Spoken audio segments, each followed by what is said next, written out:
kita dalam waktu 5 menit kita sudah mengetahui masalah, mungkin sebelumnya juga banyak masalah yang sudah kita tahu. Jadi kalau kita melihat persoalan hulu hilir ya, dari hulunya sudah bermasalah, di hilirnya, tapi sekarang sudah dicoba oleh pemerintah untuk memecahkan masalah birokrasi tadi di daerah. Kemudian juga bagaimana pasca panen ya Pak ya, pastinya harga gitu. Oleh karena itu saya minta tanggapan yang pertama Bapak Fadil Hasan, founder dan juga ekonom senior Indef. Gimana ini Pak Fadil kalau kita melihat dari sisi hulu, tentu saja kalau kita tadi masalah bibit, pupuk, ya sudah kedengaran Pak Fadil. Ya silakan Pak Fadil. Terima kasih Pak Jul atas uraian yang singkat tapi saya kira cukup jelas. Bapak-Bapak Ibu sekalian, saya ingin mengomentari karena singkat Pak ya. Jadi waktu zaman Orde Baru yang sering dikaitkan dengan masa keemasan dari sektor pangan dan pertanian kita, karena kita mencapai swasembada tahun 84, itu perlu waktu katakanlah 14 tahun Pak. Dari 1970 sampai 84. Padahal saat itu kita mengetahui bahwa resources yang dialokasikan untuk sektor pangan dan pertanian itu saya kira almost unlimited lah gitu. Karena memang perhatian pemerintah kepada sektor pangan dan pertanian saat itu sangat besar. Kemudian yang kedua juga tantangan dari sisi misalnya perubahan iklim, pemanasan global yang itu sangat berpengaruh terhadap produksi dan produktivitas pertanian itu tidak sebesar sekarang ini. Kita ini sekarang kan produksi pangan dan pertanian itu sangat dipengaruhi oleh adanya perubahan iklim, ya kan, kegagalan panen dan seterusnya. Itu perlu waktu 14 tahun. Nah sekarang Pak Prabowo atau pemerintahan yang sekarang ingin mencapainya dalam waktu 3 tahun. Saya kira bisa saja tercapai, tapi pertanyaannya itu Pak, at what cost gitu Pak. Dengan berapa biaya yang harus dan resources yang harus didedikasikan untuk mencapai hal tersebut.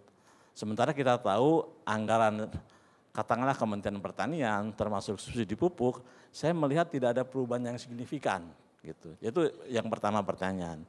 Kemudian yang kedua Pak, tadi Bapak menyampaikan bahwa di off-farm, di sektor pasca panen lah, itu Bulog akan membeli produk-produk pangan tersebut, misalnya padi dan seterusnya, jagung dan seterusnya, berapapun jumlahnya gitu kan.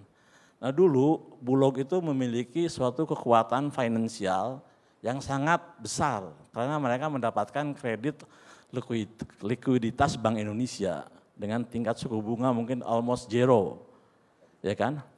Jadi mereka bisa membelikan pembelian tersebut. Sekarang kita tidak tahu fasilitas tersebut sudah tidak tersedia lagi gitu. So pertanyaannya Pak, where the money come from gitu. Dari mana uang itu yang diperlukan untuk bisa membeli semua produk pertanian yang dari petani itu. Saya kira itu Pak, terima kasih. Ya, terima kasih Pak Fadil. Berikutnya Bapak Muhammad Firdaus, Guru Besar dari Fakultas Ekonomi IPB. Kami persilakan.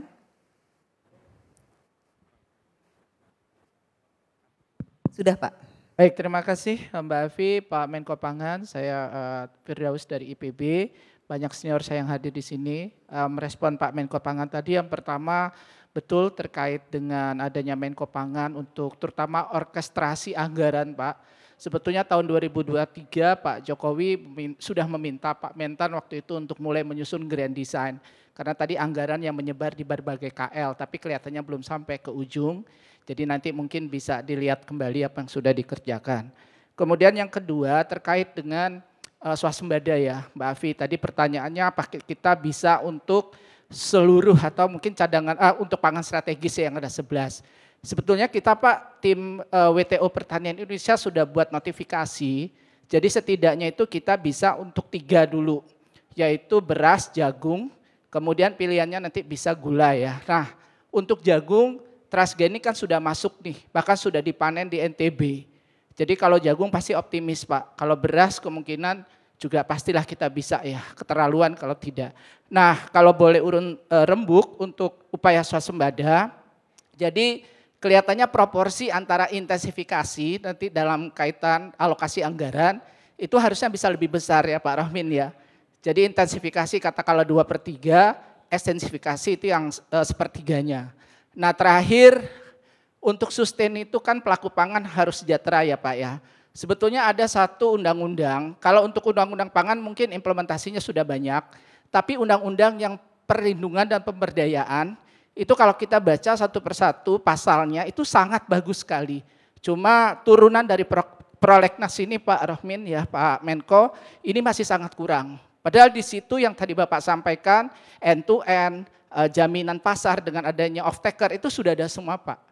Jadi saya rasa kalau misalnya ini bisa dilihat kembali satu persatu, Undang-Undang 19 2013 ya, itu mungkin itu akan bisa juga memberikan kontribusi pemikiran yang banyak dari kita. Terima kasih. Terima kasih Pak Firdaus.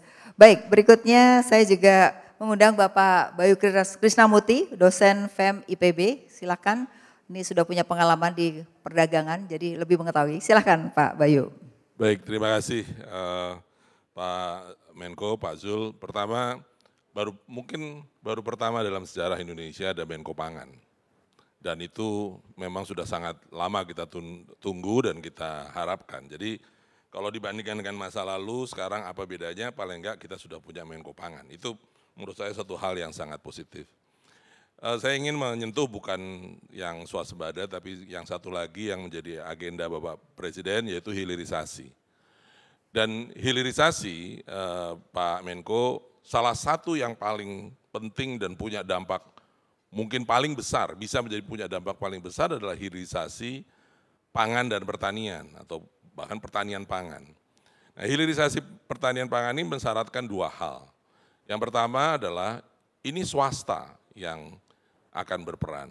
Nah, oleh sebab itu akan dibutuhkan investasi dan kemudian tentunya efektivitas dari investasi itu di mana kita harapkan kelembagaan maupun infrastruktur mendukung sedemikian sehingga kalau pakai istilah ekonominya, ICOR-nya untuk industri pangan itu bisa kondusif untuk mendorong hilirisasi. Kemudian yang kedua, yang bagaimana saya tulis kemarin, hilirisasi butuh huluisasi karena pertaniannya harus juga disesuaikan dengan karakter dari aktivitas hilir itu, aktivitas industrial, konsistensi mutu, konsistensi jumlah, biaya logistik yang harusnya relatif bersaing dan seterusnya. Nah, mungkin harapannya kepada Bapak, swasembada adalah satu agenda yang sangat besar dan sangat penting, tapi hilirisasi pangan itu juga nanti akan berkontribusi terhadap stabilisasi dan yang lainnya. Terima kasih Pak Menko. Terima kasih Pak Bayu. Jadi ini satu rangkaian ya Pak ya. Mungkin yang ada penanya yang terakhir juga Pak. Yaitu saya undang Mas Berli Marta Wardaya, Direktur Riset Indef dan dosen FEM Universitas Indonesia. Silakan. Baik, terima kasih. Baik Pak Zul, mungkin ada dua hal yang pengen saya tanyakan. Tadi dari segi pangan, supply side-nya sudah banyak oleh para ahli-ahli kedokteran pertanian. Mungkin saya pengen mengangkat dari segi demand side ya. Demand side bahwa walaupun memang tahun lalu Indonesia mengimpor 3,06 juta ton beras ya, naik tertinggi dalam 5 tahun terakhir. Tapi mungkin pertanyaannya apakah harus beras ya? Ya, jadi tadi dari demand side bagaimana upaya untuk melakukan diversifikasi karena memang daerah Indonesia yang cocok untuk beras tidak terlalu banyak ya, Jawa, sebagian Sumatera dan mungkin sebagian Sulawesi. Tapi untuk Indonesia Timur khususnya tidak cocok lahan kita sehingga kalau didorong atau ingin tumbuh beras di sana investasinya besar sekali dan mahal, dan kalaupun rakyat sana sudah terbiasa makan beras jadinya biaya transportasi juga mahal. Kenapa tidak kita dorong ubi, singkong, kemudian talas yang sagu yang juga makanan lokal tapi mungkin dengan sentuhan chef-chef ahli-ahli kuliner baru ya sehingga menjadi laku di anak muda. Jadi anak muda tidak harus makan beras yang untuk Indonesia Timur itu mahal dan sulit buat ditanam dan dibawa gitu. Kemudian yang kedua bahwa sekitar 1 minggu lalu itu sudah di Parlemen Eropa sudah meloloskan penundaan EUDR, EU Deforestation Regulation, ya, di mana produk-produk Indonesia termasuk sawit, termasuk kopi, termasuk karet itu tahun depan harus dihasilkan dari daerah yang tidak dari deforestasi. Nah itu bagaimana persiapan, ya kita punya waktu tambahan 1 tahun untuk memastikan ekspor kita ke Eropa tidak dihambat, tidak ditutup. Nah persiapan dan langkah-langkahnya. Baik, Bu. Terima kasih Mas Berli. Banyak sekali Pak masukannya dari 4 ekonom tadi. Jadi mulai dari hilirisasi, kemudian demand side. Silakan Pak untuk menyampaikan. Soalnya saya kasih 2 menit. 2 menit saya lagi bingung. Sekaligus Pak. Udah 1 menit. Nanti saya bantu Pak. Ya saya sependapat semua lah, nggak bahas satu-satu. Karena kalau satu-satu waktunya bisa 5 menit, waktu saya 2 menit ya. Setuju semua yang disampaikan karena memang kita ini kalau konsep, aturan udah lengkap sebetulnya ya. Udah lengkap. Nah ada 2 yang kami lakukan ya. Pertama tentu optimalisasi Pak. Irigasi yang kurang, pupuk yang lambat ya. Aturan yang berbelit-belit kita rapihkan. Itu kita yang 1 kali panen kita bikin irigasinya bagus, yang 2 kali panen irigasinya rusak kita perbaiki, itu kita lakukan. Nah yang kedua memang nggak ada pilihan Pak, kita harus buka lahan baru ya. Dan masa depan kita sekarang dan yang akan datang tuh Papua gitu. Ya, ada Papua, ada Kalimantan, tapi kita ini kan baru bikin ibu kota udah rame gitu. Papua itu Merauke itu 1 juta, luas sekali, lebih hampir Pulau Jawa, bahkan lebih dari Pulau Jawa. Nah kita sekarang coba membangun di sana. Kita lagi coba hampir 100.000 hektar untuk sawah ya akhir tahun sampai tahun depan. Mudah-mudahan itu bisa terrealisasi, kalau itu bagus, produksinya bagus, maka kita bisa mengembangkan sampai 1 juta gitu. Juga kita kembangkan sana tebu, ya ada 600.000 hektar. Sekarang lagi dalam sudah ada bangsa 20-an ribu hektar yang ditanam sekarang. Kalau ini sukses tentu yang 600 ini tinggal mengikuti model yang sudah ada. Begitu juga dulu ada beberapa pengembangan tanaman sawah yang gagal seperti di Kalimantan Tengah. Kita pelajari apa sebabnya, apakah karena tidak kesungguhan ataukah moral hazard dan lain, itu juga kita sekarang perbaiki. Jadi ada optimalisasi, yang kedua memang kita harus mengembangkan lahan-lahan yang baru. Itu. Nah yang ketiga kalau kita pelajari saya kira kok gagal ya, selalu gagal gitu. Kadang-kadang paling tinggi itu faktornya moral hazard kalau menurut saya.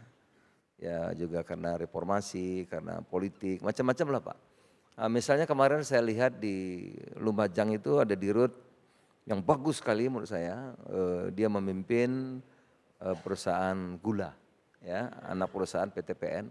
Saya lupa namanya, bagus sekali dia menguasai ya, bibit baru, penelitian, kerjasama dengan kelompok-kelompok masyarakat juga. Pendek kata saya orang itu anak muda tapi bagus sekali gitu ya. Tapi nanti kalau udah kena ketularan politik mungkin ya sana sini nanti itu bisa diganti ya. Yang begitu-begitu Pak sebetulnya yang banyak merusak kita. Nanti ditaruh yang nggak pas gitu ya. Akhirnya kebunnya jadi rusak gitu ya. Itu yang sebagian besar. Saya kira itu, dan Bapak-bapak Ibu-ibu, saya rahasianya ya saya bagi sedikit di sini. Saya dukung Pak Prabowo 3 kali. Waktu dukung pertama syarat saya swasembada pangan presiden harus pimpin sendiri.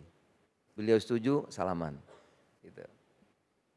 Saya mendukung lagi 5 tahun kedua, saya mendukung lagi. Syaratnya bagi kami, syarat utama asal beliau setuju, beliau harus memimpin swasembada pangan, salaman. Ya. Nah, terakhir kemarin teman-teman yang lari tinggal sendiri, saya juga datang, Pak kita bareng-bareng tapi syaratnya swasembada pangan Bapak Ibu sendiri, salaman lagi, jadi 3 kali.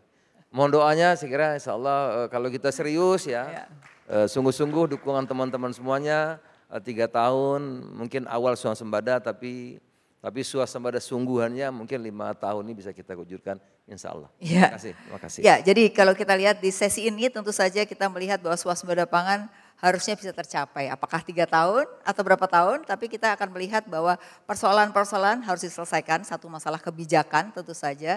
Tadi dikatakan masalah demand side ya. Kemudian juga kita bicara tentang produktivitas, jadi apakah cocok dengan lahan di luar Jawa itu dengan beras ataukah yang lainnya. Dan juga masalah cuaca atau perubahan iklim juga harus menjadi pertimbangan. Dan juga tentu saja terkait dengan biaya yang harus dianggarkan supaya produktivitas tetap berjalan dan petani pastinya juga bisa sejahtera, tidak hanya orang yang membeli pangannya saja. Demikian, terima kasih Pak Zulkifli. Tapi dikit satu lagi, Ya. perubahan iklim dari dulu Pak ada. Ya. Dari dulu ya, dari 10 tahun, 20 tahun, 30 tahun, jangan Pak Harto juga ada perubahan iklim kok gitu. Jadi tergantung kita antisipasinya sih. Baik, Makasih. terima kasih.